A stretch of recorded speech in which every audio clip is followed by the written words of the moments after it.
L'amnistie, la sénatoria, pour régulariser les sans-papiers. Je suis Fani Yaya, bienvenue sur la page Immigration et Intégration. Ici, je prends les informations pour les permis de séjour, mais ce n'est pas suffisant. Je parle ici également des opportunités d'intégration pour les immigrants en Italie. Aujourd'hui, je m'intéresse, c'est une suite de la vidéo de la semaine dernière, toujours sur la sanatoria, qui est en cours actuellement et vraiment qui domine toute l'actualité, qui domine tous les débats politiques. Je le disais à l'intro, il y a une modification qui a été apportée. Et cette modification-là consiste à deux niveaux. Au premier point, c'est qu'au lieu que, comme il était dit précédemment, que l'employeur qui décide de régulariser, de déclarer son travailleur pour sa régularisation devrait payer 400 €. C'est plus 400 €, mais maintenant c'est 500 € que le patron doit payer. Et lorsque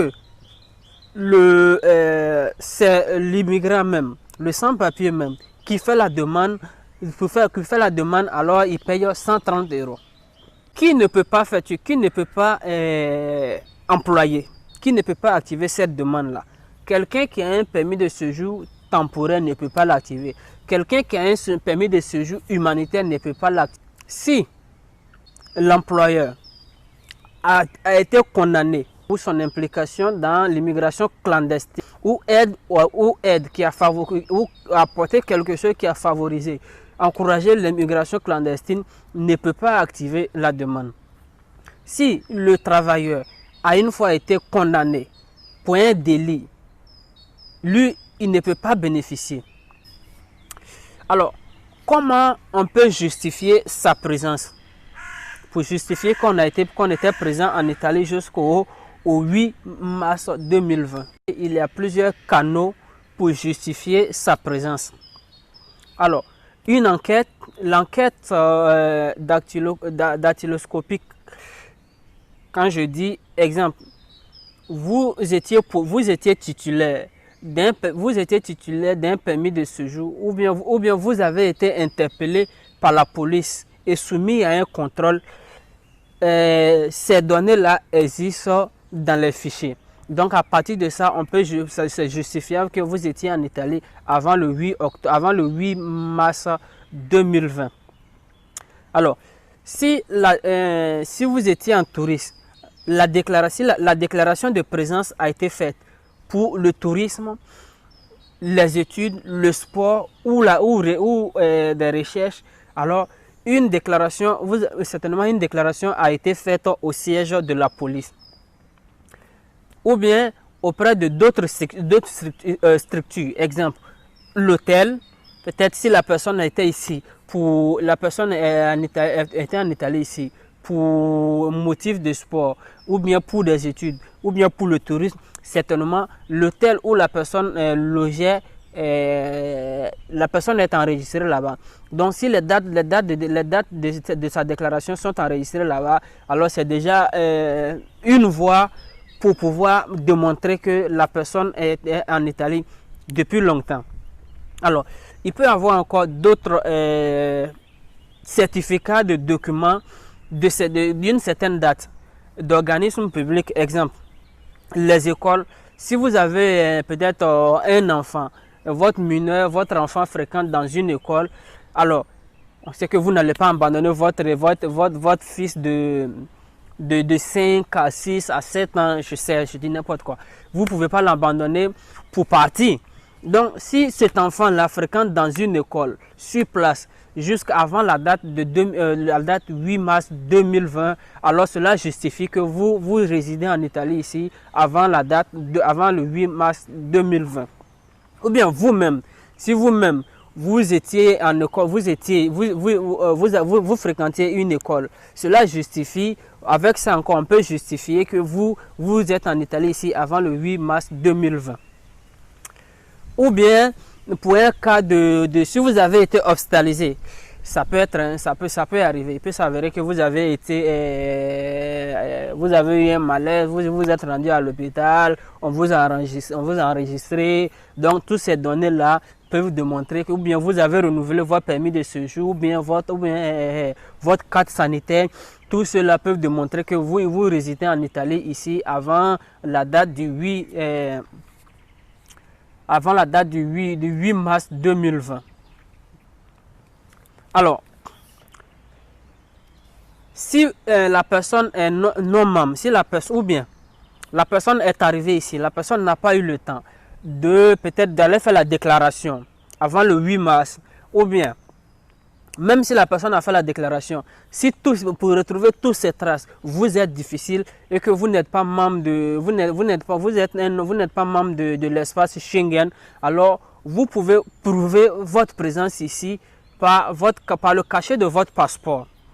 Mais les personnes qui avaient déjà introduit leur demande de renouvellement ou bien de conversion et jusque-là, ils n'ont pas eu gain de cause, ces personnes-là peuvent faire la demande de permis de séjour temporaire. Parce que c'est ce type de permis qui va vous permettre de faire la conversion après.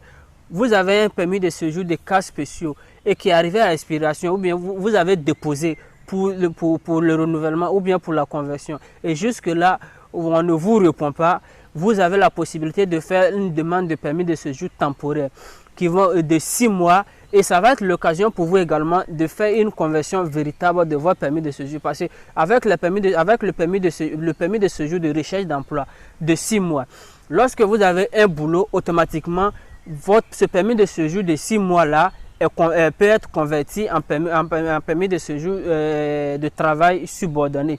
Donc, ça va vous arranger plus. Et moi, je pense que vous devez sauter sur cette opportunité-là de pouvoir changer, pour pouvoir convertir vos permis de séjour de travail, vos permis de séjour humanitaire en permis de séjour de travail subordonné, vos permis de séjour de cas spéciaux en permis de séjour de travail subordonné également. Alors, dans ces cas-là, vous devez forcément travailler dans les secteurs cités. Ce qui est de la validité de ce permis de séjour, lorsque il y a deux hypothèses. Si soit votre permis de séjour est arrivé à expiration et vous avez un nouveau contrat, vous renouvelez votre contrat, vous renouvelez votre permis de séjour. Mais si votre contrat est fini et votre permis de séjour également arrive à expiration et vous n'avez pas un nouveau contrat, vous pouvez vous faire la demande d'un permis de séjour d'attente d'occupation. Donc voici la possibilité qui est là. Mais lorsque le contrat finit et que votre permis, si vous avez un permis de séjour de 2 ans et vous avez un contrat de travail de 1 an 6 mois, lorsque le contrat finit, votre permis de séjour reste valable. Ça n'a pas de fait sur votre contrat de séjour, votre permis de séjour. Votre permis de séjour reste valable. Donc, chers amis, c'est l'information que j'avais aujourd'hui à partager avec vous. Donc, il faut savoir que ceux qui ont déjà déposé leur permis de séjour, ceux qui avaient déjà introduit un permis de séjour pour renouvellement ou pour conversion et jusque-là qui ne sortent pas, vous pouvez faire la demande d'un permis de séjour temporaire.